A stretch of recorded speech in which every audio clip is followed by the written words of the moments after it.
स्वदोष शांत्या विहितात्मशांति शांतिर्विधाता शरणं गतानां।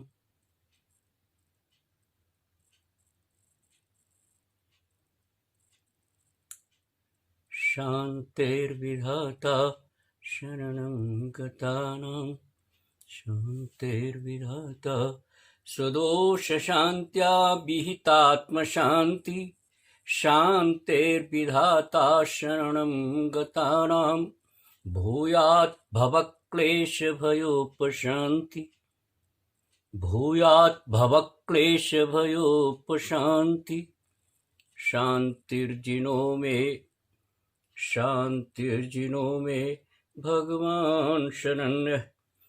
शांतिर्जिनो में भगवान शरण्य। अपने दोषों को शांत करता हुआ जो शांतिमय जिनेंद्र हैं, जिनके चरणों में बैठकर भव क्लेश समाप्त हो सकता है, मैं भावार्थ के रूप में बोल रहा हूं। भव क्लेश, ये जो क्लेश है संसार का, ये क्लेश समाप्त हो सकता है ऐसे शांति, ऐसे शांतिमय, शांति रूप, शांति में वास करने वाले भगवान के चरणों में नमस्कार करता हूं।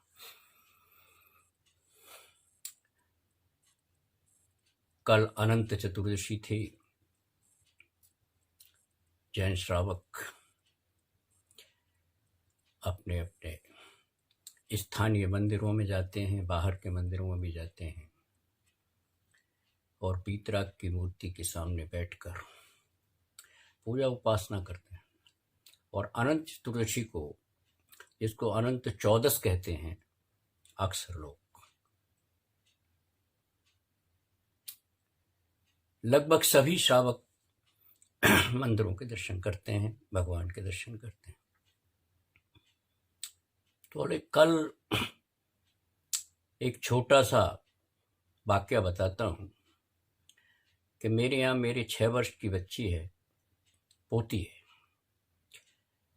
तो जब वो मंदिर जी से आई तो उसने अपनी माँ से पूछा कि मम्मी, आज तो 10 लक्षण धर्म खत्म हो गए ना।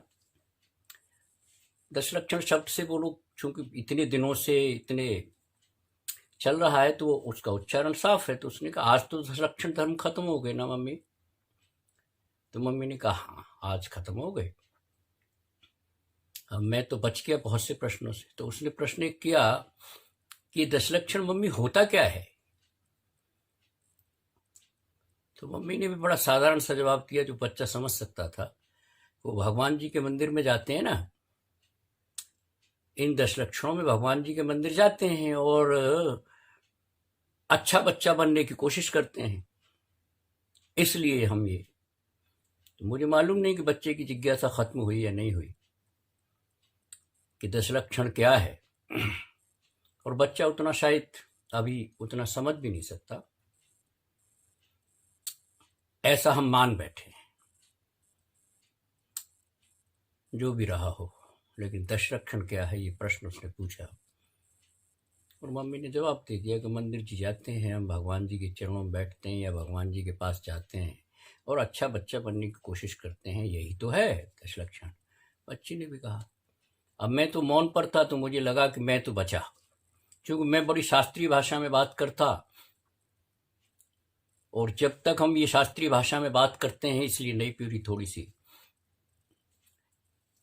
वो आपसे बोलती तो है नहीं, लेकिन उसकी जिज्ञासा भी शांत नहीं होती और वो भारी भारी शब्दों से। तो मैं तो बच गया अपने मौन की वजह से। लेकिन मुझे एक डर सता रहा था कि कहीं ये अपनी मम्मी से ये न पूछ ले कि अनंत चौदस क्या होती है। हम अपनी भाषा में अनंत चतुर्दशी बोलते हैं, लेकिन ये न पूछ ले कि अनंत चौदस क्या होती है। मुझे लगता नहीं था कि अनंत चौदस का जवाब दे पाती हूँ। अपने हो सकता है कि मुझे बहुत ज़्यादा नहीं मालूम, लेकिन ये सवाल हैं कि अनंत चौदस क्या होती है। और इसको जैनेतर समाज में बहुत अच्छी तरह माना जाता है, महाराष्ट्र में तो खास तौर से अनंत चतुर्दशी को। तो कभी कभी मस्तिष्क ये भी कहता है कि जिस गौतम गणधर की हम आराधना करते हैं, मंगलम में बोलते हैं, कहीं ऐसा तो नहीं है कि इस गणधर से गणपति का कोई वास्ता हो। कभी शोध होगा, कुछ चीजें निकल के भी आ सकती हैं, लेकिन मैं ये कहता हूं कि अनंत चतुर्दशी उनके यहाँ भी बहुत सम्मान के साथ, बहुत श्रद्धा के साथ उसको मनाते हैं। और मोटा मोटी कहता हूं कि वो 14 गांठें मानते हैं। दार्शनिक भाषा में बोल रहा हूं, वो क्या करते हैं मुझे नहीं मालूम। और उन गांठों से मुक्ति पाने के लिए अनंत चतुर्दशी को वो, क्योंकि जो अनंत 14 गांठें हैं, ग्रंथि शब्द, गांठ शब्द सभी के हैं। खैर, तो ये प्रश्न जो है, जो उपनिषद में कभी पूछा था नचिकेता ने अपने पिताजी से, बहुत से प्रश्न पूछे हैं, तो ये जो बाल नचिकेता प्रश्न है ना, ये जो बच्चों के स्वाभाविक प्रश्न है, क्योंकि हम परंपराओं में उन्हें उलझाते तो हैं, लेकिन उन परंपराओं का अर्थ उन्हें नहीं मालूम, और परंपरा में फिर वो अपने बड़े होते चले जाते हैं और अपनी चहल पहल में, अपने संसार की चहल पहल में व्यस्त हो जाते हैं और परंपराओं का यथावत पालन करते रहते हैं, ये मान के कि ठीक है वो श्रद्धा हो सकती है, लेकिन हमें समझना चाहिए। तो ये जो बाल नचिकेताओं के प्रश्न है ना, ये बड़े गजब के प्रश्न होते हैं, क्योंकि इसमें छल नहीं होता, कोई विद्वत्तापूर्ण अपने को प्रदर्शन भावना नहीं होती। और फिर वही पर मम्मी ने जवाब दे दिया, उसने अपना समझ लिया, बच्ची अनिका नाम है उसका। लेकिन मैं सवेरे से शाम तक ही सोचता रहा कि प्रश्न तो बहुत जायज है। जिस तरह बाल सुलभ प्रश्न है, इसलिए इसी तरह का मातृ सुलभ आंसर भी, उत्तर भी है। लेकिन 10 लक्षण क्या है, ये हमने समझाने की कोशिश की इन 10 धर्मों के दिनों में। और अब बारी आती है कि उत्तम क्षमापना दिवस मनाया जाता है। इसको क्षमावाणी दिवस भी कहते हैं, क्षमापना दिवस भी कहते हैं,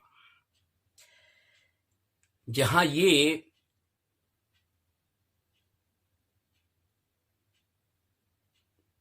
धारणा है, कल्पना है या वास्तविकता है, वो वाणी से है, मन से है, वचन से है, लेकिन एक परंपरा है कि हम गत वर्ष में, और हमें ये मान लेना चाहिए कि नहीं, ये हम मन से बात कर रहे हैं, गत वर्ष में जो भी मुझसे भूलें हुई हैं एक दूसरे के प्रति, समाज में या किसी राष्ट्र के प्रति या परिवार में या रिश्तेदारी में, तो गत वर्ष में उनके साथ कोई ऐसा व्यवहार हुआ हो जिससे उनको कोई तकलीफ पहुंची हो, तो मैं कहता हूं कि मुझे क्षमा करना। वाणी से भी कहता हूं, मन से भी कहता हूं, वचन से तो कहता ही हूं, और हाथ जोड़ के कहता हूं, इसलिए काया भी है। और अगर ये परंपरा वाकई मेरे जीवन का आधार बन जाए, मेरे जीवन की शैली बन जाए, तो गजब नहीं हो जाएगा?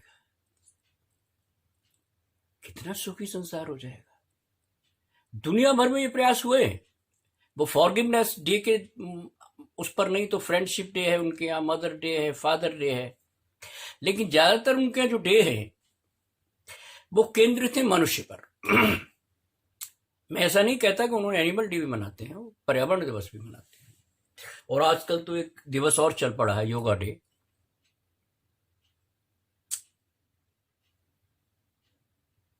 तो इन देश की जो ये दिवस हैं, जिनमें मनुष्य अपने आप का परिशोधन लगातार करता है, परिमार्जन करता है, और जो कुछ 10 दिनों में, मैं जैन श्रावकों के सिलसिले में, जैन श्रावकों के संदर्भ में कह रहा हूं कि जो कुछ 10 दिनों में करते हैं, सुनते हैं, अगर वो जीवन का आधार बन जाए, जीवन की एक परमानेंट शैली बन जाए, तो ये दुनिया के तमाम झगड़े खत्म हो जाएंगे। और ये हजारों साल से लोग कह रहे हैं, ये परंपराएं जब से चली हों, लेकिन कभी कभी कुछ हो नहीं पाता।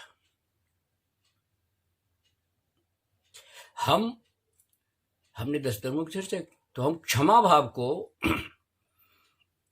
मार्दव भाव को, ऋजुता के भाव को या शुचिता के भाव को अगर हम स्थायी तौर पर रख सकें तो कितना अच्छा हो। आप क्षमाशील बने, मजा आनंद आ जाएगा। आप क्षमाशील बने,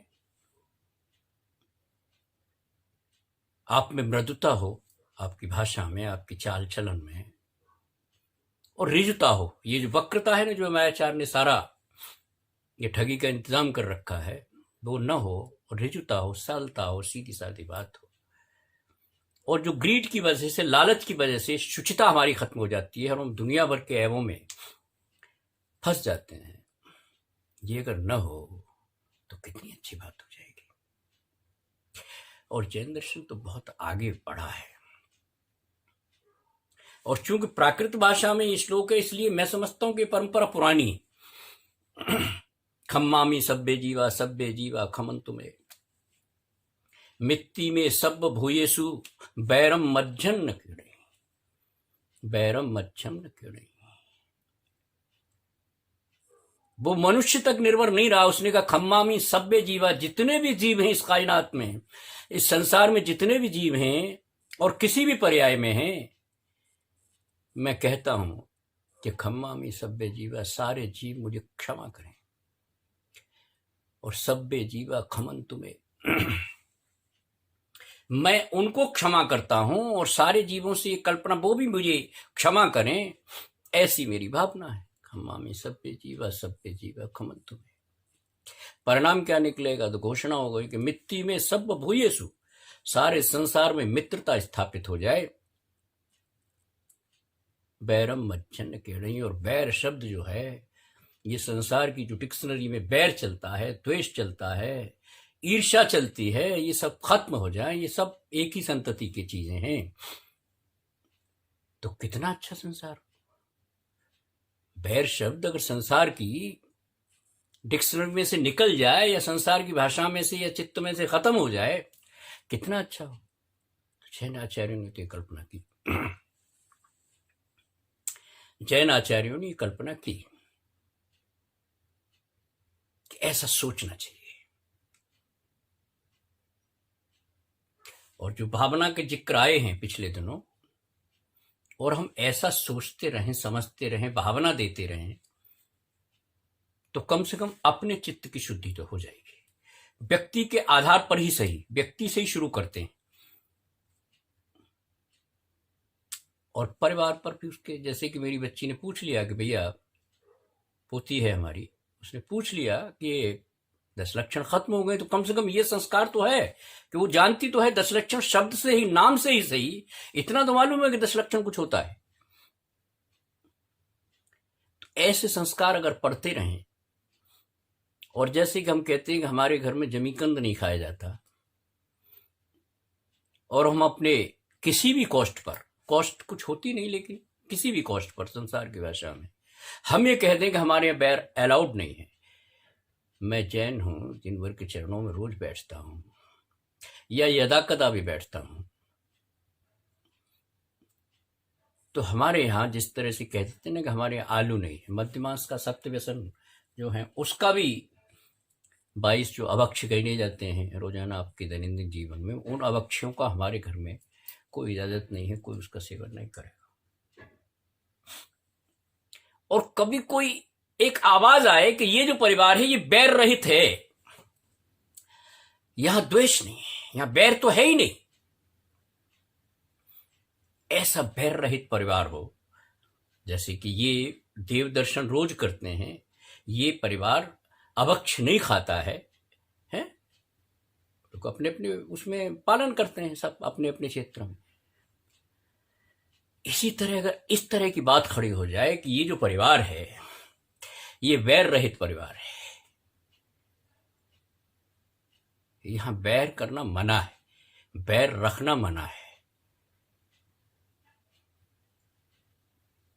बैर से हम अपने कोई संबंध स्थापित नहीं करेंगे।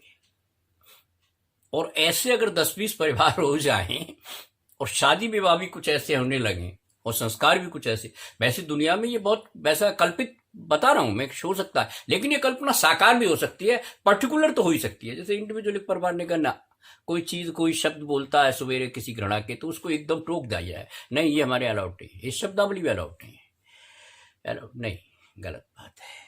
बच्चे को तो समझाया जा सकता है, जैसे उसने कहा कि भाई भगवान जी के यहाँ हम अच्छा बच्चा बनने जाते हैं ना, बच्चा बहुत अच्छी तरह समझता है, कच्चे घड़े की तरह होता है, जैसी नक्काशी आप कर दो जीवन भर वही नक्काशी बनी रहती है। हमारे यहाँ था ना गर्भाधान संस्कार से लेके, मैं उड़ानों की बात नहीं कर रहा, लेकिन अच्छा व्यक्ति बनने की बात तो हो सकती है ना। नहीं है हमारे यहाँ बैर नहीं है, कम से कम हम सब काम करते हैं। और मैं आपको एक बात बताऊं,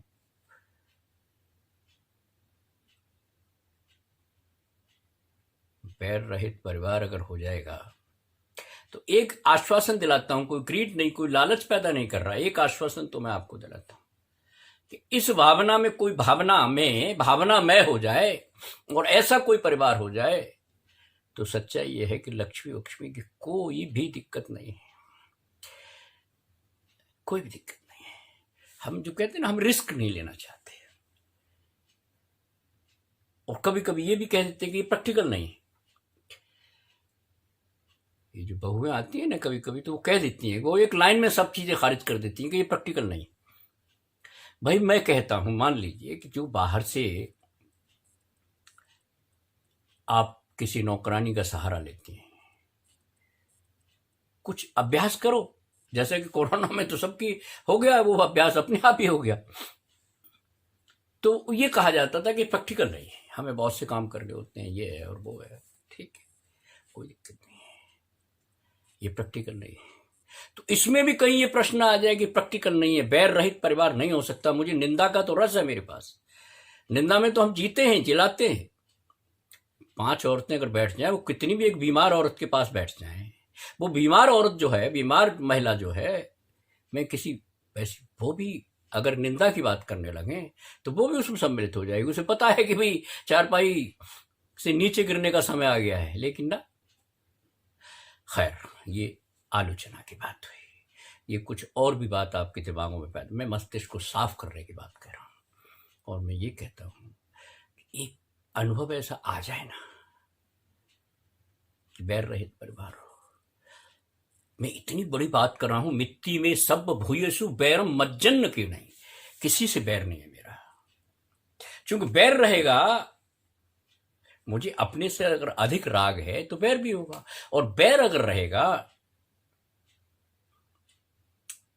तो ये जो श्रृंखला है ना बंधन की, ये बढ़ती चली जाएगी। और मेरा ऐसा भी कुछ अनुरोध आपसे नहीं है, बहुत सी चीजें काम करती हैं, समय विशेष पर बात कर रहे हैं, बहुत सी चीजें काम करती हैं कि आप बंधन से मुक्ति पाने का संकल्प ले ही बैठे हैं, या ले ही लेंगे, या ये मेरा लक्ष्य, कहीं किसी का नहीं है बंधन, कोई नहीं, ठीक है, मैं अपने संसार में रहना चाहता हूं। तो ये परंपरा खत्म हो जाएगी अगर 1 पीढ़ी 2 पीढ़ी इस तरह का अभ्यास हो जाए तो। और ये किसी भी जंगल में नहीं हो सकता, ये सभ्य समाज में ही हो सकता है, ये मैं आपको अच्छी तरह बताता हूं।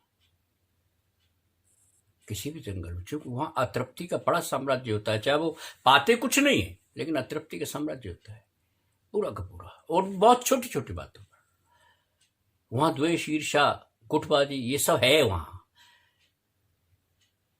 चारों कषाएं बहुत अच्छी तरह पनपती हैं, जिस तरह वृक्ष पनपते हैं। तो ऐसे ही समाज में भी है, लेकिन सभ्य समाज जो सभ्य नागरिक है वहां संभव है। और तमाम विश्व के जो अधिपति है या विश्व के लोग हैं, यूएन में ये बना लें कि भाई हम 30 साल तक या 40 साल तक कम से कम, जैसे अनुव्रत लेते हैं कि हम आपस में नहीं लड़ेंगे, लड़ाई के परिणाम अच्छे नहीं होते, ऐसा कुछ एक ट्रीटी कर लें, बायलिटरल कर लें, कितना अच्छा माहौल हो जाए। लेकिन जो सत्ताओं, ये अनादिकाल से चला रहा है, जो आधिपत्य की भावना है, जो ग्रीड की भावना है, जो मनुष्य को तुम छोटे हो मैं बड़ा हूँ, इस तरह की जो भावना है, इन भावनाओं ने इस राज्य व्यवस्था को जन्म दे दिया। और राज्य व्यवस्था को जन्म दे दिया, ये भी मुझे लगता है कभी अनादि है, चाहे वो परिवार का मुखिया रहा हो, चाहे समाज का मुखिया रहा हो, चाहे राष्ट्र का मुखिया रहा हो, ये प्रति रही है एक दूसरे को आधिपत्य करने का, एक दूसरे को गुलाम बनाने का, ये प्रति रही है। लेकिन अगर किसी वजह से कुछ क्या करने, 195 देश हैं, 195 देश में मान लीजिए 10-12 देश हैं कुल मिला के, जो ये फैसला कर लें कि हम 30 साल तक लड़ेंगे नहीं, युद्ध नहीं करेंगे, बड़ी घोषणा न करें, लेकिन हम युद्ध मनुष्य मनुष्य से नहीं लड़ेगा। आपकी धारणाएं हो सकती हैं दूसरी कि मनुष्य सर्वश्रेष्ठ है, बाकी कायनात हमारे उपयोग के लिए है, तो कोई बात नहीं फिलहाल। लेकिन ये बात अगर पैदा हो जाए कि 6, 8, 10 लोग ये तय कर लेंगे हम 30 साल तक नहीं लड़ेंगे, तो कितना अच्छा समाज, कल्पना करो आप, कितना अच्छा समाज। मान लीजिए एक आजकल तो वेलफेयर एसोसिएशन ये तय कर लें कि भाई देखो, इस एसोसिएशन का एक नियम ये होगा कि अगर आपके कोई झगड़े हैं तो कोई भी आदमी कोर्ट में नहीं जाएगा, न्यायालय में नहीं जाएगा, हम फैसला करें। ये आपस में बैठ के एक म्यूचुअल अंडरस्टैंडिंग, कितना अच्छा समाज बने, कितना बढ़िया समाज बने। और सरकारों से भी ये तय कर देना चाहिए कि भाई साहब, हमारी जो एसोसिएशन है, हमारे जो लोग हैं, अगर तुम पात्रता समझते हो और आपकी पात्रता में हम उतर जाते हैं, तो जो ये फंड वन का झगड़ा है ना, इसको हमें ही करने दो। लेकिन चलो, ये मैंने इसलिए कहा कि महावीर के ज़माने में, भगवान महावीर जो हुए बाद में, उनके ज़माने में ऐसे गणराज्य थे, और ये हो सकता है। और अगर नहीं हो सकता बृहद स्तर पर, कॉम्प्लेक्सिटी ऑफ ह्यूमन नेचर एक सिद्धांत है, और सिद्धांत क्या है वो दिखता है। मेरा मत आपसे नहीं मिलता, आपका मेरे से मत नहीं मिलता, तो कम से कम परिवार के स्तर पर मुखिया ये तय करे कि नहीं, यहाँ कोई बैर की या कुछ अणुव्रत ले, जिस तरह हमारे यहाँ अणुव्रत की व्यवस्था है कि नहीं, यहाँ इस तरह की चर्चा मना है, बच्चे बच्चे से न करें, बुजुर्ग बुजुर्ग से नहीं करें। सबसे ज़्यादा खतरनाक चीज़ होती है बुजुर्ग। मैं बुजुर्ग हूँ फिर भी कहता हूँ, इधर उधर की बात होती रहती है, इससे धीरे धीरे पनपती रहती हैं द्वेष वृत्तियाँ, बैर वृत्तियाँ। जो विचारों का चलता है ना, चाहे कुछ हो जाए मैं नहीं मानूंगा। कई बार मैं सोचता था आज से 30-40 साल पहले कि शायद हमारी ही जिंदगी में, मेरी ही जिंदगी में, शायद ये श्वेतांबर दिगंबर के जो मामले हैं ये निपट जाएं। मुझसे बहुत लोग कहते हैं कभी कभी जब व्यक्तिगत बातें होती हैं तो कहना ये क्या है, निपट जाने चाहिए, ये पत्थरों की जो लड़ाई है इस खत्म हो जानी चाहिए। जो चौधरी मुखिया या जो भी समाज के अग्रणी लोग हैं, न जाने क्यों ऐसा हो नहीं पाता। एक उम्मीद आई थी जब 2500वीं निर्वाण शताब्दी मनाई गई थी, तो सारे मतलब 4 जो मुख्य संप्रदाय हैं जैनियों में, जो 4 विभाग हैं, मैं संप्रदाय कहते हुए मुझे थोड़ा डर लगता है, तो उन्होंने निर्णय लिया और उन्होंने एक अपना चिन्ह बनाया। आप देखते हैं ना, परस प्रभु को जीवानाम, तत्वार्थ सूत्र का सूत्र है। सबने मिलकर एक चिन्ह बनाया अपनी अपनी व्यवस्था से। तो कुछ उम्मीद दिखाई दी थी कि शायद यही चीज अगर आगे बढ़ जाए, लेकिन वो भी एक आयोजन बन के रह गई। इसमें किसकी भूमिका है मैं इस पर कुछ नहीं जानना चाहता हूँ। मैं सिर्फ ये कहता हूँ कि हमारी जिंदगी में ये झगड़ा निपट जाए। चलिए, हम बहुत बड़ी बड़ी मित्ती में सब भूयसु ऐसी बातें, या मिच्छा में दुकुण, बड़ा उसका अर्थ है, लेकिन ये सब निजी स्तर पर है।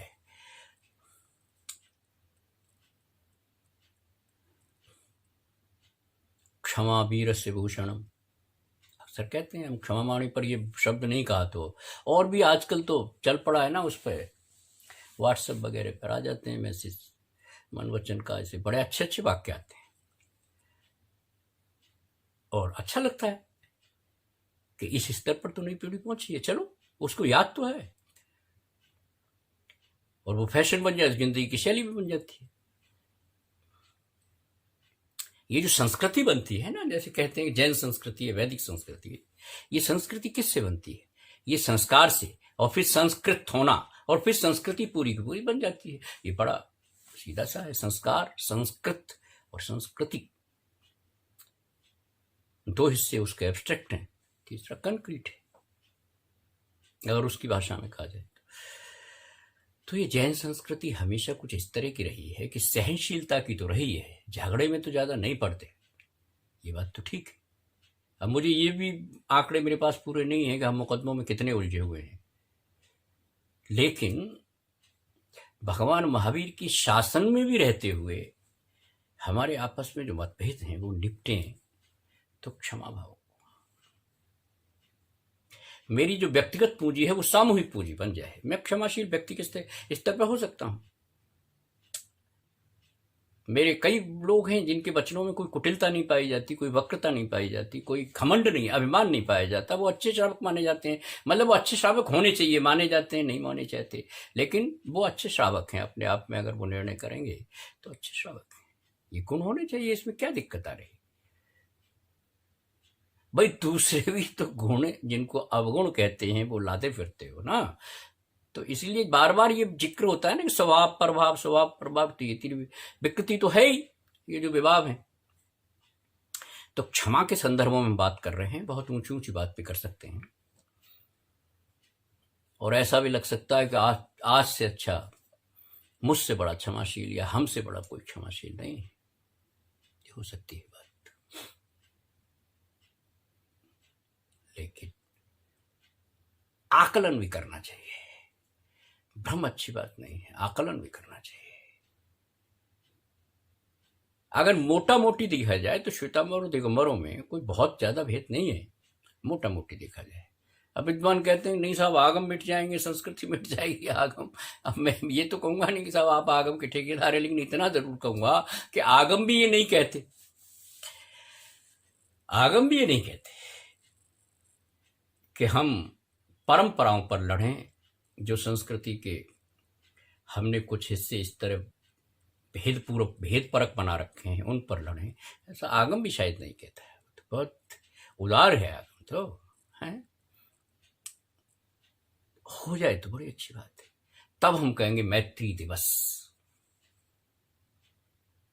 मित्रता का दिवस। मित्र जानते हैं आप, मित्र सूर्य को कहते हैं।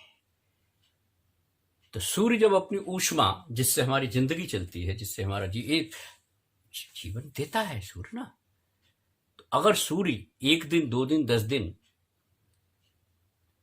सूर्य नहीं ऐसा करेगा, लेकिन सूर्य मान लीजिए सूर्य कोई ऐसी चीज है जो बंद हो जाए और अपनी ताप, अपनी किरणें, अपना प्रकाश देना बंद कर दे, तो क्या स्थिति बनेगी संसार की?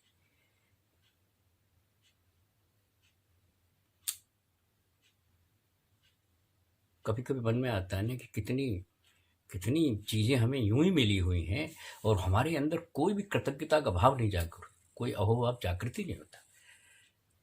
इतना प्रकृति ने हमें दे रखा है, सूर्य है, चंद्र है, हवा है, पानी है ना। तो जैन संस्कृति ने जो तप किया ना, तप, उसका प्रतीक बताऊं आपको। जैन संस्कृति में सभी जगह आता है तपस्या, तापस, लेकिन जैन संस्कृति का जो तप है बड़ा विचित्र है। जितने भी जैन तीर्थ हैं आपको पत्थरों पर, पहाड़ों पर मिलेंगे, नदी के किनारे नहीं मिलेंगे।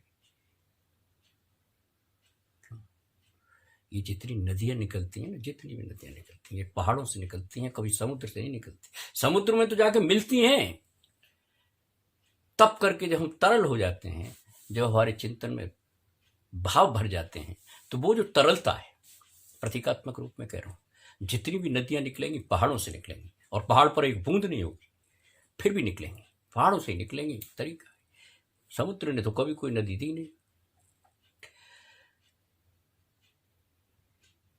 तो कभी जैनियों के जो तपोवन है वो हमेशा पहाड़ रहे, पत्थर रहे, और जहां से नदियां निकलती हो, जहां से तरलता, भावुकता निकलती हो, जहां से करुणा का भाव जगता हो, जहां से कलकल होती हो, वहां से कलह क्यों होती है? आपको कोई भावुक दुनिया में नहीं ले जाना चाहता, लेकिन क्या ये सच नहीं है? ये सच नहीं है कि जितनी भी नदियां निकलती हैं पहाड़ों से निकलती हैं, और पहाड़ मेरी तपस्थली है, मेरे तपोवन है, मेरे जितने भी तीर्थ हैं पहाड़ हैं, जहां से नदियां निकली, जहां से तरलता निकली, जहां से भाव निकला, जहां से नीर निकला, जो मेरे जीवन का आधार है, और उन्हीं पहाड़ों पर झगड़े नहीं होने चाहिए। लेकिन हम कहते हुए चले जाएंगे, बहुत से लोग कहते हुए चलेंगे, लेकिन हो नहीं पाता। तब मुझे मेरे मन में लगता है कि मैत्री दिवस मेरा आपका हो सकता है, लेकिन समाज के स्तर पर कब होगा? कब ये घोषणा मिलेगी कि जो भेद था आज खत्म, आज से खत्म, अभी से खत्म।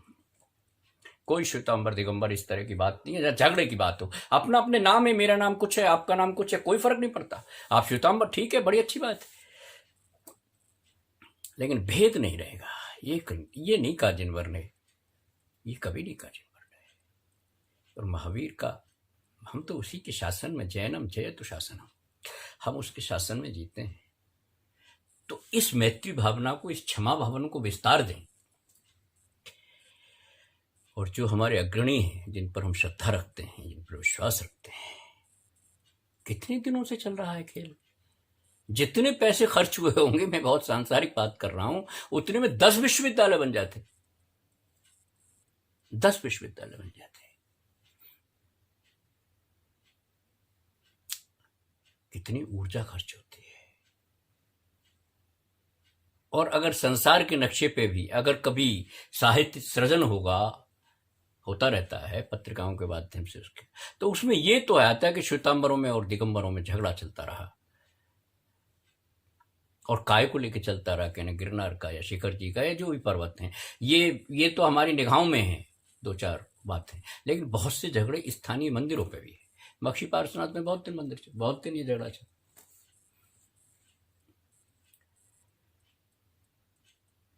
और डॉक्टर भारेली ने जब किसी पर्टिकुलर जगह फैसला किया कि नहीं भाई ऐसे तुम कर लो, ऐसे तुम कर लो, अमान्य होगा, तो बहुत से लोगों ने बात की कि डॉक्टर भारेली ने गलत किया है। हमारी तो संस्कृति छिन जाएगी, परंपरा। अरे भैया, जो तेरी परंपरा है वो तो संसार की परंपरा में तू जी रहा है। मैं तुझसे कह रहा हूं तो आत्मा की परंपरा में आ, एक बार आत्मा से बात करके देख, तुझे बड़ा मजा आएगा। आता नहीं है कभी, जैसे कि मान लीजिए हम किसी के सामने क्षमाशील हैं और वाकई हैं, तो आपको लगता नहीं कि हम कितने आनंद में जी रहे हैं, कितनी मस्ती में जी रहे हैं। और कोई परिवार, भाई क्या है, परिवार का जो दायरा होता है वो क्या होता है? चंद रिश्तेदार होते हैं, चंद समाज का हिस्सा होता है, और एक परिवार के कितने संबंध होते हैं, मैं नहीं समझता। वो परिवार आपस में ये तय कर रहे हैं कि हम आपस में कोई बैर परिवार हमारा नहीं है, बैर रहित परिवार है हमारे। कोई न इस तरह की बात होगी, न कोई साहित्य ऐसा आएगा, न कोई संस्कार ऐसे होंगे, भले ही वो समाज के अगुआ लोग करते हों। हमारे न कोई ग्रुप होगा, न कोई कार्यकारिणी का झगड़ा होगा, सब आनंद वन होगा एक। और इस आनंद वन में एक ही तपोवन है कि हम इन तमाम चीजों को तिलांजलि देंगे, चाहे इसको तपस्या समझ लेता है, स्वभाव में आने की प्रक्रिया समझो। प्रश्न है, बच्चे पूछेंगे कि मम्मी 10 लाक्षणी क्या होती है? हम जवाब नहीं दे पाएंगे। बहला दें, फुसला दें, या यूं कह दें कि तुम नहीं समझ पाओगे, लेकिन प्रश्न रह जाएगा। ये नचिकेता का प्रश्न है, जिसको पिताजी ने गुस्से में कह दिया था, जा तुझे मैं यमराज को दूंगा, और वो यमराज के पहुंच गया। कहानी ऐसा कहती है, और उससे जो उपनिषद पैदा हुआ, प्रश्नों से उपनिषद पैदा हुआ, कठोपनिषद, और उसमें केवल आत्मा की चर्चा हुई। ऐसे प्रश्न हैं, तो हम इन प्रश्नों पर नहीं भी जाएं तो शुरुआत यहां से करें। ये जो सूर्य है मित्र कहलाता है ना, मित्र है ये हमें जीवन देता है, प्रकाश देता है। तमाम जैसे ताबीज बांध देते हैं ना कि तेरे को दुनिया के जो संकट हैं या आंट शंट बातें हैं उससे तू मुक्त रहेगा, ये सूर्य उन तमाम चीजों को सोखता है, सुखाता है, उनको जलाता है जो मेरे लिए खतरनाक है। सूरज मित्र है। हम आपस में मित्र नहीं हो सकते? हम आपस में मित्र नहीं हो सकते क्या? और हाँ ना में कुछ बात करो तो हूँ करेंगे आप, ना कर सकते ना कर सकते, बहुत सी बातें आड़े आती हैं। ये आयोजन करके कोई मेरी खिलाफत नहीं है, इनसे बड़ी इससे प्रेरणा शायद मिलती है। इंडिविजुअल को भी मिल जाए तो बहुत अच्छी बात है, किसी व्यक्ति विशेष को भी इस तरह की कोई बात मिल जाए तो बहुत अच्छी बात है, लेकिन इससे प्रेरणा मिलती है। लेकिन यही अगर चित्त में बैठ जाए, कितनी अच्छी बात है। भाई हो सकता है कि मैं क्रोध से मुक्ति न पा सकूं, हो सकती है ये बात। मैं संपूर्ण व्रतों में आता है ना कि चल महाव्रत की बात छोड़ दे, वो चारित्र की चीज है, वो कुछ और यात्रा है, अणुव्रत ले ले, ऐसा आता है ना हमारे यहाँ। और कभी कभी हम ले भी लेते हैं, लेकिन अणुव्रतों में भी हम बहुत अनुपालना उसकी कर पाते हैं, इसमें मुझे संदेह है। मैंने कहा कि भाई मैं हिंसा नहीं करूंगा, तो आपने मान लिया है शायद, क्योंकि उसमें तत्पर सूत्र में कहा प्रमत्त योगात प्राण विप्रवणम हिंसा। उन्होंने कोई प्राण विप्रवणम को नहीं कहा, प्रमत्त योगात, प्रमाद का योग लगने, प्रमत्त योगात प्राण विप्रवणम, किसी के प्राण लेना।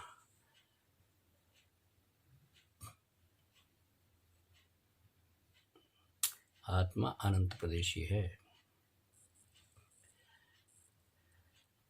ठीक है, जीवंत है और हर प्रदेश जीवंत है। तो जो आप ये बहुत ठोस, बहुत दिखने वाली बात करते हैं कि शायद इसको हिंसा कहते हैं, ऐसा नहीं है।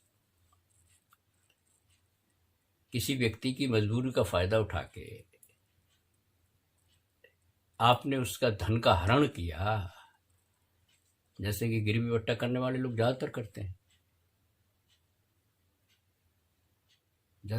हैं, लेकिन वो समझ नहीं पाते कि ये हिंसा है, समझ नहीं पाते। न जाने इसका फर्क कहां पड़ेगा। बहुत से लोग जैसे आजकल कर्जे का चल रहा है, बहुत से लोग आत्महत्या कर लेते हैं, तो क्यों वो हत्या है या आत्महत्या है?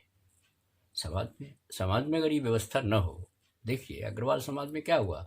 अग्रवाल समाज आज काफी धन संपन्न है, मैं ये नहीं कहता कि संपूर्णता प्राप्त कर ली उसने, लेकिन है।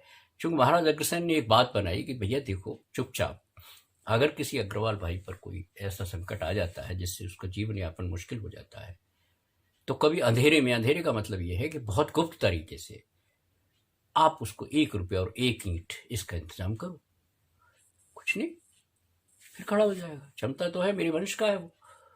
इस तरह की परंपरा बनी। मैं ये नहीं कहता कि ये परंपरा बननी चाहिए, नहीं बननी, मैं ये सिर्फ इतना कहता हूं कि जो तेरे पास एक चीज तो तेरे पास है, वो भाव है ना, तो कुछ है नहीं। तो इस क्षमा भाव को विस्तार देना थोड़ा सा। निजी तौर पर हो सकता है क्षमा भाव रखते रखते तो हो सकता है मोक्ष चला जाए, और ये भी तर्क हो सकता है कि मैं निज स्वभाव की देखूं या दूसरे के स्वभाव की देखूं, ये भी हो सकता है। लेकिन इस तर्क की आड़ में बहुत ज्यादा बात नहीं की जा सकती, ये बता दूं आपको, क्योंकि वो फिर बात ही अलग है। फिर तो वो आप महावीर चले गए तो चले गए, ठीक है, वन में चले गए तो चले गए, रात के अंधेरे में यशोधरा और राहुल नाम का जो बच्चा था उसको छोड़ के बुद्ध चले गए तो चले गए, और फिर आए बुद्ध, करुणा के भाव से आए हो या वैसे आए हो। तो यशोधरा ने कहा था कि ये तो बता दो मुझे कि चले क्यों गए थे। बहुत प्रसंग आए हैं पिछले दिनों, बहुत भावनाएं बहती हैं, अच्छा लगता है, और इनके माध्यम से कई बार कहा जाता है कि भैया इसको रुलाओ, बच्चा अगर रोता नहीं, नीर नहीं निकलेगा। इसी तरह बड़े जो गुमसुम कभी कभी बैठ जाएं किसी वियोग में, तो डॉक्टर यही कहते हैं कि इसकी आंख से आंसू निकालो, कठोरता से आंसू निकालो। यही क्षमा बाप की, यही घोषणा हो सकती है कि तमाम जीवों को प्रति क्षमा में सब, मुझे सब जीव क्षमा करें, मैं उनको क्षमा करूं, और एक ऐसी रचना रचूं, अपने भाव रचना, अपने अंतर की रचना, कि मुझे सारे ही लोग मिट्टी में सब हो यीशु। मित्र का अर्थ ये नहीं है कि मैं कुछ दे रहा हूं, कुछ मैं ले रहा हूं। ये एक भाव का छोटा सा हिस्सा है कि मैं कम से कम किसी से, इस प्राणी जगत में अपने अपने हिसाब से सब कुछ चल रहा है, और मैं अपनी विचारधारा के नाम पर, अपने मत के नाम पर, अपनी बात के नाम पर, अपने अहंकार के नाम पर किसी से बैर करूं, ये ठीक नहीं है, अच्छा नहीं है, और मनुष्य के लिए ठीक नहीं है। मनुष्य नाम के जीव ने तो लगातार लगातार इस तरह की बात की है, जैसे कहते हैं ना, इंसानियत, मानवता, नैतिकता। तो ये भाववाचक जो संज्ञाएं हैं, ये तमाम मानव के उत्थान की ही तो संज्ञाएं हैं। शुद्धि का तो है, लगातार शुद्धि हो। आध्यात्मिक दर्शनों ने कुछ और बात की, और कितनी बारीक बातें की आपसे, कितनी बारीक बातें की हैं। अगर हम किसी पर कल बात कर रहे थे ना, हम उत्तम ब्रह्मचर्य पर, शील के 18,000 यार कितने दोष हैं। भावनाओं को निर्मल करने का अभियान है ये क्षमा भाव। और एक भाव भी अगर आ गया ठीक से, तो फिर कोई आवश्यकता नहीं है। कभी तर्क आ सकता है दार्शनिक की तरफ से कि औदैहिक भावों का क्या होगा, जो तूने बांधे हैं।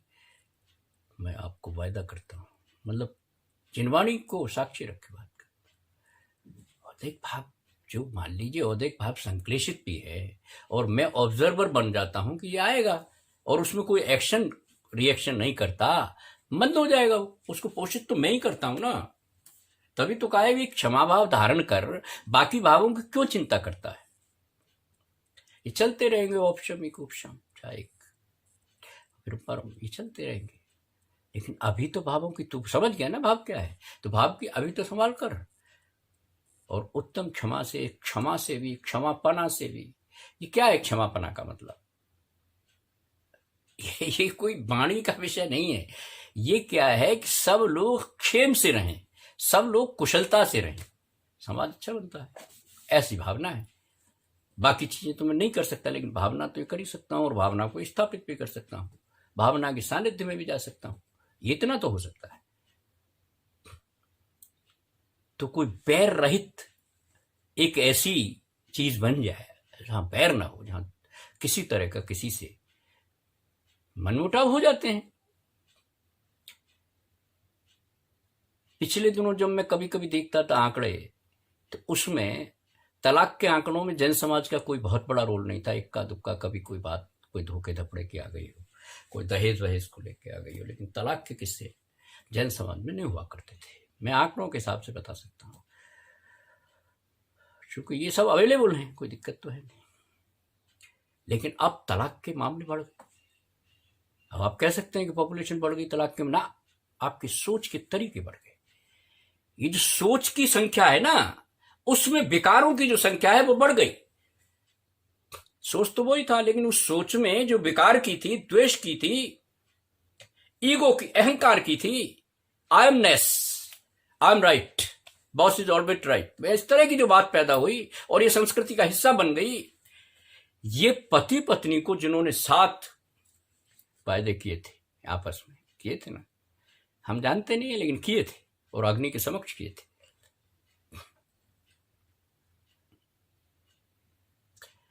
तलाक किससे बन गए? अब वो कोर्ट में दोनों, बताइए, कड़ी विडंबना है। आंख से आंख नहीं मिलती हम लोगों से भैया, निगाह से निगाह नहीं मिलाई जाती कि ये हो क्या रहा है। किस बात का झगड़ा था? छोटा सा भाव आया, बात बढ़ती चली गई, परिणाम क्या निकला कि सारे भावों में विकार खड़ा हो गया। अदालत में, अदालत निर्णय करेंगे हमारा, ये अदालत निर्णय करेंगे जो आज की हैं, ये अदालत निर्णय करेंगे। ये जो तमाम वकील लोग जो बन बैठे हैं, जिस तरह जो ये भगवान के यहाँ पहुंचाने वाले जिस तरह के दलाल होते हैं ना, ये जो पंडित पंत, ये जो इतने भी तांत्रिक मांत्रिक, उसी तरह वकील खड़ा हुआ। वकील क्या है? हा?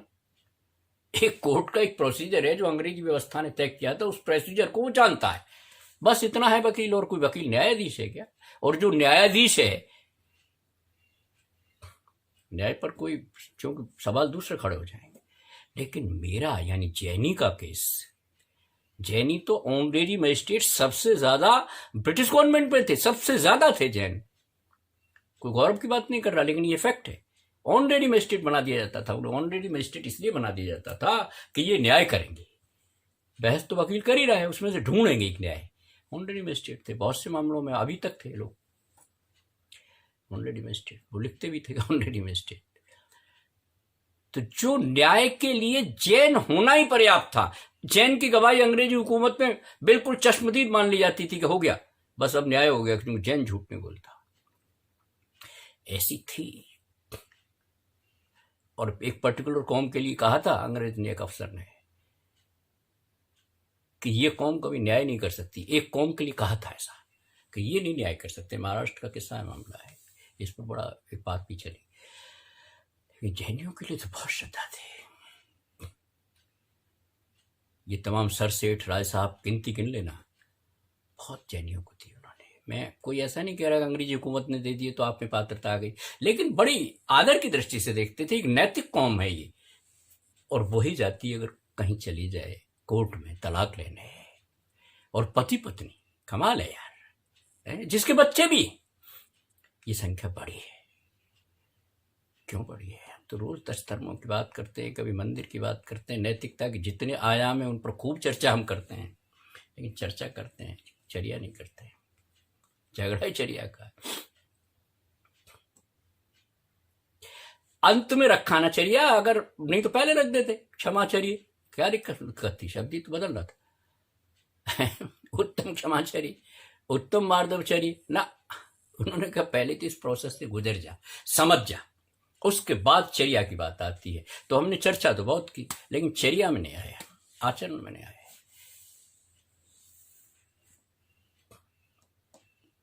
दर्शन चारित्र का जो मामला है ना, ये व्यवहार में भी है ना, कि हम बहुत से सिद्धांतों की बात करते हैं।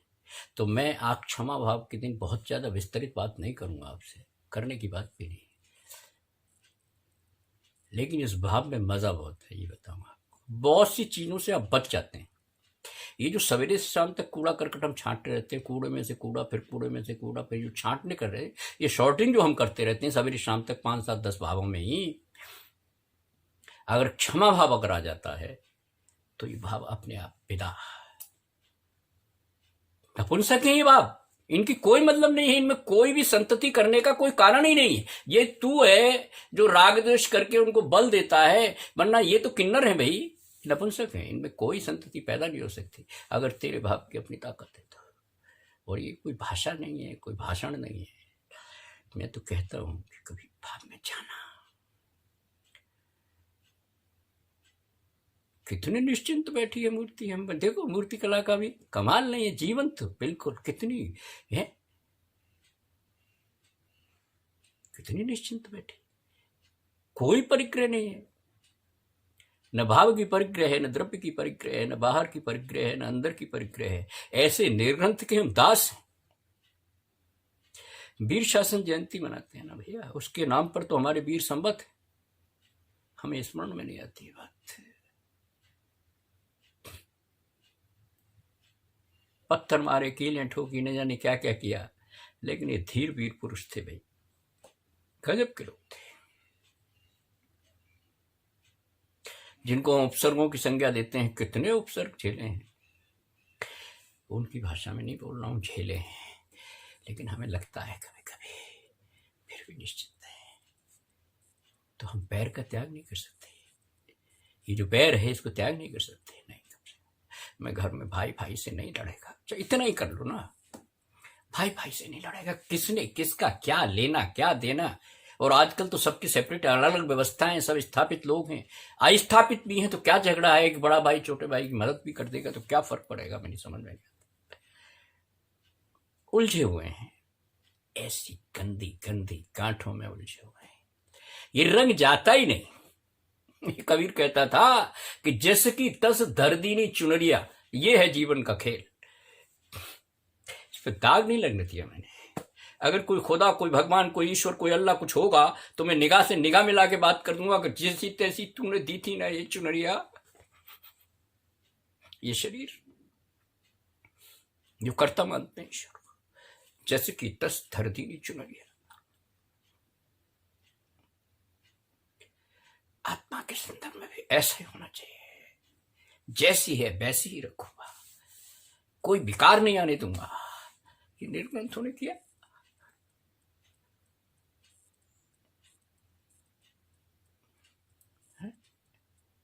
लेकिन संसार में आते कैसा हो जाता हूं मैं, भाई भाई से लड़ता है और तमाम धर्म के नाम पर लड़ता है कि मेरी मान्यता श्वेतांबर है, मेरी मान्यता दिगंबर है। या घरों में भाई भाई में झगड़ा हो रहा है, काय पे झगड़ा हो रहा है, जायदाद पे। तूने कमाई नहीं थी, बाप ने दी थी यार, तेरा क्या लेना देना, थोड़ी कम या ज्यादा क्या फर्क पड़ता है। लेकिन ना, ये नहीं हो सकता। कषाय की इतनी ज्यादा मात्रा है, भरे पड़े, अब वो कहां है ये नहीं मालूम, किस जगह बसी हुई है ये नहीं मालूम। अभी कोरोना में आई ना कि खून से प्लाज्मा निकाल लिया। कैसे? क्योंकि स्वस्थ खून था, उसमें से स्वस्थ प्लाज्मा आ गया और उसने कितने लोगों को ठीक किया। बहुत प्रतीकात्मक बात है, लेकिन कमाल की बात है कि तू भाव शुद्ध कर ले, कोई भी बीमारी नहीं, कोई साला निरोगता, हमेशा निरोगता रहेगा। मैं गलत शब्द बोल गया हूं, कोई भी रोग रहने का कोई सवाल ही नहीं है, क्योंकि रोग तो कषाय है। ये जो रोगों का जो मूल है वो कषाय है, कोई मतलब ही नहीं है। तू अगर निरोग भी रहना चाहता है तो एक बात मैं कहता हूं जैन दर्शन के हवाले से, कि अगर तू निरोग भी रहना चाहता है तो भाव को निरोग कर दे, बस इतना कर ले। कोई डॉक्टर नहीं, कोई औषधि नहीं, कोई वैद्य नहीं, कोई हॉस्पिटल नहीं। पक्की बात करता हूं मैं आपसे, अनुभव है मेरा। ये सारे जितने कहते हैं ना, मैं तू स्वस्थ रहना चाहता है, देखिए आयुष्य तो अपना है, आयुष्य पर कोई बात नहीं की जा सकती, करूंगा भी नहीं। दर्शन खंडित होता है, दर्शन ही खंडित नहीं होता है, सिद्धांत है। जब मैंने एक्सेप्ट कर लिया और है, दिखाई दे रहा है सामने, तो आयुष्य पर तो कोई नियंत्रण नहीं है, ये तो बात सही है। मैं ये नहीं कहूंगा कि तू 200 वर्ष जिएगा, ये तो बात, लेकिन जितना जिएगा जिएगा, रोज नहीं मरेगा कि आज खांसी है, आज खुर्रा है, आज ये है, आज ये रोग है, आज ये बेईमानी है, ये मुझे को शुगर हो गई, थायराइड हो गया और घुटनों में दर्द हो गया, ये नहीं होगा। सच्ची बात बता रहा हूं, अपने से छल मत कर, अपने भावों में बिल्कुल क्षमाशीलता ला। क्रोध का अभाव हो, क्रोध का अभाव न हो तो कम से कम यह है कि क्रोध इतना हावी न हो जाए कि मेरा क्षमा स्वभाव इतना नीचे दब जाए कि मैं चाहूं भी तो न हो और भाई भाई से लड़ पड़े। ऐसा नहीं होना चाहिए। इस क्षमा की यही तो विशेषता है। और तेरा अपना है, कहीं से बाहर से नहीं लाना। इसके लिए किसी द्रव्य की आवश्यकता नहीं है, किसी बाहरी चीज की आवश्यकता नहीं है कि तुझे खरीदना पड़ जाए और तू कह दे कि मैं तो गरीब आदमी हूं, मेरे पास तो उतना द्रव्य नहीं, मैं क्षमा नहीं खरीद सकता। अरे अनमोल चीज है, अनमोल चीज है, और इस भाव के प्रति कृतज्ञ होना चाहिए कि मुझे मिल गया है, बड़ी चीज है ये क्षमा भाव है, बड़ी चीज है, कोई मोल नहीं है इसका। लेकिन मैं इतना कृतज्ञ हूं, इतना एहसान फरामोश हूं कि अपनी ही आत्मा से निरंतर विश्वासघात करता हूं। कोई कृतज्ञता ज्ञापित नहीं करता। जो मुझे स्वाभाविक चीजें मिली हुई हैं उनमें मिलावट करता हूं। जिनवर ने तुका तो शोधन कर, है मिलावट, अनादिकाल से है, और ये रहने वाली है। अगर तू अभी नीचे था मनुष्य भव में तो ये रहने वाली है, ये ऐसा है, नियम है। इसमें कोई तेरा विज्ञान तर्क काम नहीं आने वाला है, और अगर आने वाला भी है तो पहले विज्ञान को भी समझ लेना, तब बात करना। जिनवर से बात करना बहुत कठिन है, जिनवाणी से बात करना, कोई कुतर्क इस तरह के प्रमाण, इस तरह प्रत्यक्ष कुछ नहीं है यार, ये सब बेकार की बातें हैं। जिनवाणी से बात करना कोई खेल नहीं है। और जिनवाणी ये कहती है कि तेरे अंदर जो स्वाभाविक भाव है तू उसका संरक्षण कर, पोषण कर, उसको पोषण की जरूरत नहीं है, लेकिन कुपोषण मत कर। ये जो तू निरंतर विभावों में जीता है, हल्की हल्की बातें हैं, कोई बहुत ऐसा नहीं है कि कोई रॉकेट साइंस हो, भाषा में बोल रहा हूं, बड़ी चीज नहीं है। भावों की संभाल कर, थोड़ा लगेगा, 7 दिन 10 दिन 15 दिन 20 दिन, बड़ा वजन आएगा। 1 साल तक बाहुबली खड़े रहे, एक ही शल्ले में गई भरत की जमीन। 1 साल तक तमाम शरीर सुखा दिया, शरीर पर लताओं ने डेरा डाल लिया और तमाम दीमक, छोटे छोटे कृमि उसमें बसने लगे, और फिर भी केवल ज्ञान नहीं हो रहा, तो जिनवर ने तो साफ किया ना कि भाई देखो ऐसा है कि इसमें कोई दया करुणा की बात नहीं है कि 1 साल तक खड़े रहे और ये हुआ और वो हुआ, ये तेरी लैंग्वेज में रहा होगा। आत्मा का न्याय ये नहीं कहता, आत्मा का न्याय कहता है कि जब तक आत्मा में हल्की सी भी कोई शल्य है, खड़ा रहे, 20 साल खड़ा रहे, क्या फर्क पड़ता है। तो जो हमने समझा है ना वो है नहीं, मेरे पास तो वही है जो मेरे पास। तो मैं ये जिक्र कर रहा था इस मैत्री भाव के दिन कि हम परिवार से शुरुआत करें। एक बार सबको बुला के कहें कि देखो भाई, काय का भेद है, मैं उससे बात नहीं करूंगा, मैं उसकी शादी में नहीं जाऊंगा, मैं उसको शादी में नहीं बुलाऊंगा। ये कौन से संस्कार थे भाई? तू अपनी माँ को और बाप को धिक्कार नहीं रहा? सच्ची बात बता दे, कौन सा दोष आ गया भाई? क्या हो गया? माँ ने तो सिखाया था प्रेम से रहो, माँ ने तो कहा था कि भैया मैत्री भाव से रहो, माँ ने तो कहा था किसी की निंदा चुगली मत करो, माँ ने तो कहा था कि भैया अहंकार में चलोगे तो ठोकर खाओगे। माँ ने तो यही बात बताई थी, और कम से कम जैन माँ ने तो ये बात बताई थी, कम से कम मेरी माँ ने तो बताई थी। यूं मान, मुझे माँ के दर्शन उपलब्ध नहीं हुए तो जिनवाणी माँ ने बताई थी, हर पन्ना बताया था, हर पृष्ठ, हर शब्द। कितने कोमल कोमल शब्द हैं, कोई कठोर शब्द नहीं, जिनवाणी बड़ा कोमल शब्द। शब्दों में कोमलता होती है, और स्वभाव में कोमलता हो तो शब्दों में कोमलता बड़ी नेचुरल है। शब्द आएंगे कहाँ से? भावों से ही तो आएंगे। परा पश्यंती मध्यमा बैखरी, जो शब्द की यात्रा है, शब्द की यात्रा है भाई, भाषा विज्ञान की यात्रा है। ये जो हम बोल देते हैं ना और कह देते हैं और लिख देते हैं, ऐसा नहीं है, बहुत अंदर से बसता है। चार बताए ना रास्ते, परा पश्यंती मध्यमा बैखरी। जैन दर्शन में यहाँ शब्द नित्य है, हमारे यहाँ शब्द अनित्य है, तो उसमें कोई और रास्ते बताइए, लेकिन लगभग यही है कि परा पश्यंती जो अंदर से संस्कारों से भाव से जो शब्द आता है बड़ा कोमल होता है। और कोमल शब्द बोलने में क्या जा रहा है भाई, ऐसा होना चाहिए। कभी कभी मतभेद होते हैं, लेकिन दोनों तरफ ये इस तरह के मतभेद हो सकते हैं कि अपने अपने, लेकिन फिर बाहर आके अपना ठीक है, क्या फर्क पड़ रहा है। लाद के तो मत चलना जबरदस्ती गधे की तरह। ये तमाम तूने विभाव पर्याय पाल ली हैं, ये जो बैर द्वेष ईर्षा अहंकार ये जो पाल रखे हैं, ये तमाम गधे की तरह ढोए चला जाता है और पर्याय टू पर्याय ट्रांसफर होता रहता है। कहते हैं ना कैरिड फॉरवर्ड, वो सीए की भाषा में आता है ना, ब्रॉट फॉरवर्ड है ना, बीएफ और सीएफ, कैरिड यहाँ से ले गए और बीएफ वहाँ ले आए, जब बैलेंस मिला रहे हैं तो ब्रॉट फॉरवर्ड ऐसा कहते हैं।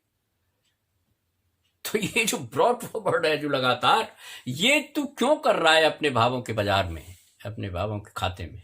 तेरे भावों के खातों में अगर इस तरह डेफिसिट होता रहा ना, जो तेरे स्वभाव का घात होता रहा ना, एक दिन दिवालिया हो जाएगा निश्चित। और दिवालिये का मतलब अध्यात्म भाषा में क्या होता है मालूम है?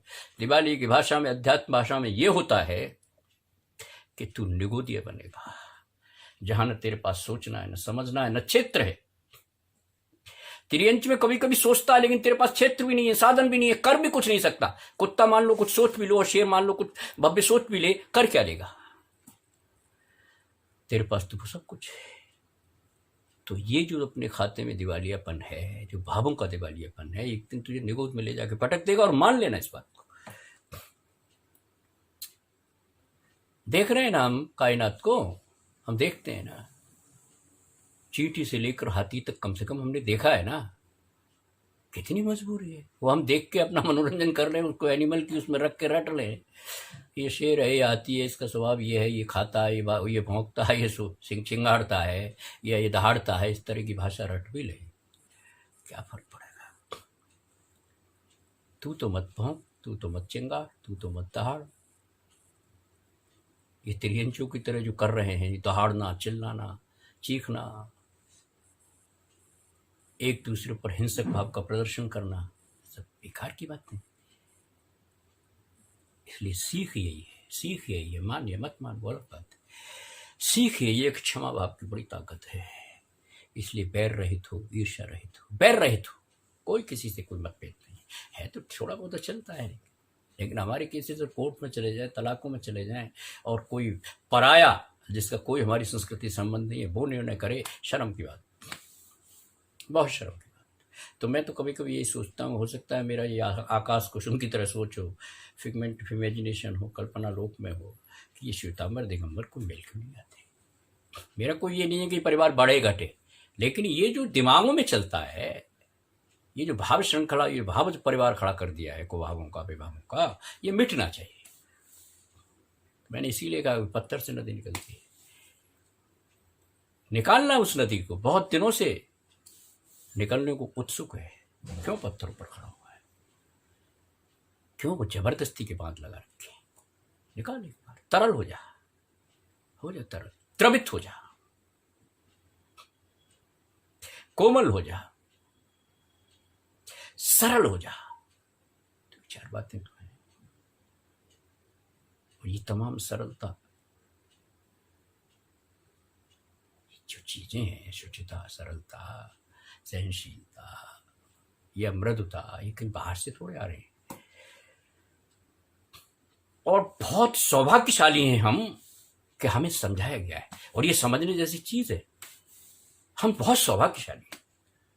अगर पुण्य कोई चीज है तो वो हमारे पास है। पैसे वैसे कुथूल है, क्या लेना देना है, हो जाएंगे, नहीं हो जाएंगे तो भी कोई ये अगर है तो फिर सब कुछ है। अगर ये नहीं है तो तू ये होते हुए भी दरिद्र है। ये जो दुनिया का भार ढोए फिरता है ना, इसका देना है, इसका लेना है, ये बुक, ये किताब, इसका खाता, उसका खाता, चलता रहेगा, कोई फर्क नहीं पड़ता। लेकिन अपने स्वभाव से वंचित हो जाएगा तो ये सब बेकार है। गधे की तरह बोझ ढोते रहो, कोलू की तरह पिलते रहो, और फिर एक दूसरे से झगड़ते लड़ते रहो, गंतव्य तो मिलेगा नहीं। तो बहुत ऊंची ऊंची बातें अगर हम नहीं भी करें तो व्यवहार में तो कुछ चीजें ला सकते हैं। तो ये क्षमा का जो दिन है वो होश में आने का दिन होता है।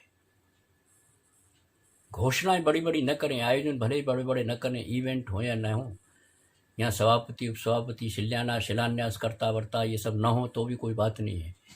लेकिन मैं अपनी शिला खुद स्थापित करूंगा, मैं अपने भावों का मंदिर खुद बनाऊंगा, और इस भाव मंदिर में इन विभावों का आना मना है। आज से घोषणा ये हो जाए, व्यवहार रूप में हो जाए, तो आनंद की सरिता बहती है, इसमें कोई शक नहीं है। बहेगी, स्वभाव है, क्यों नहीं बहेगी। जिस आनंद की प्रजाति से तुमने छुआ भी नहीं है उसको, जिस आनंद की प्रजाति से वो हमेशा भव भवांतर वंचित रहा, आज चिंबर ये कहते हैं कि थोड़ा लेना आनंद यार, ये प्रसाद है।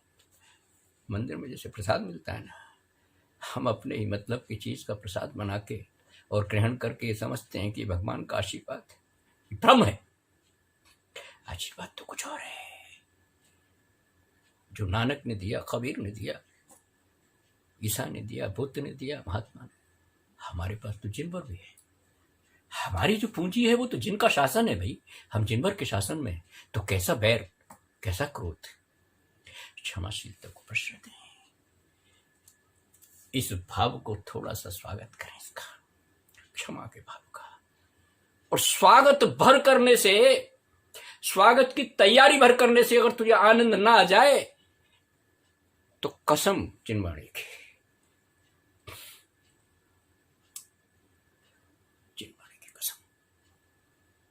कसम खाना बुरी बात है, लेकिन चिन्वाणी की कसम खा के ये कहता हूं, एक बार स्वागत की जमीन भी अगर बना ली क्षमा के भाव की, कोई बात नहीं, कुछ हो नहीं सकता इसके अलावा कि तू आनंद में बहेगा। और दुनिया की तमाम जिसको श्रीधरी, ये जो केवल लब्धियां है ना, नौ नाम है, बहुत बातें की गई हैं, किसी दिन किसी तरह से समझाया गया है।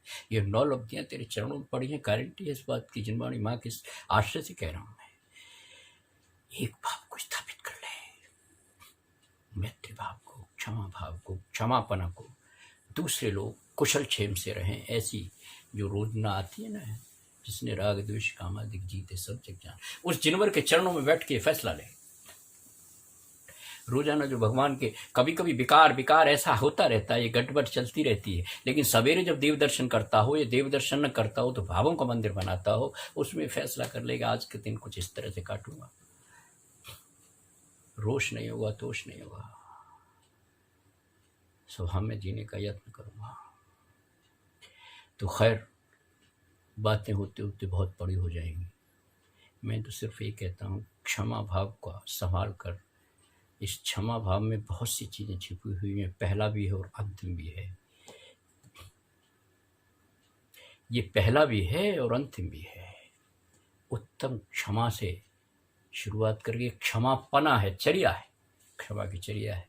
इस चर्या में जीने का प्रयत्न कर तो हम इस क्षमा दिवस को, मैत्री दिवस को सार्थक कर पाएंगे, वरना बातें बातें रह जाएंगी, कोई फर्क नहीं पड़ेगा। और अचानक घंटी बजेगी यमराज की घंटी, जिसको संसार की भाषा में यमराज की घंटी, लिए काल कृपा न खड़ो सिर पे, यमराज की चोट झिली न झिली, भजले जिन नाम अरी रसना, तू तो अंत समय पहली नहीं। उस अंतिम समय के इंतजार करना बेकार है। क्षमा में जीते हैं, क्षमा के भाव का ग्रहण करते हैं, अपने स्वभाव का में विराजने का यत्न करते हैं। इन्हीं भावनाओं के साथ मैं कहता हूँ, खम्मामी सभ्य जीवा खमन तुम्हें, मिट्टी में सब भूयसु पैरम बच्चन के नहीं, बैरम बच्चन के नहीं।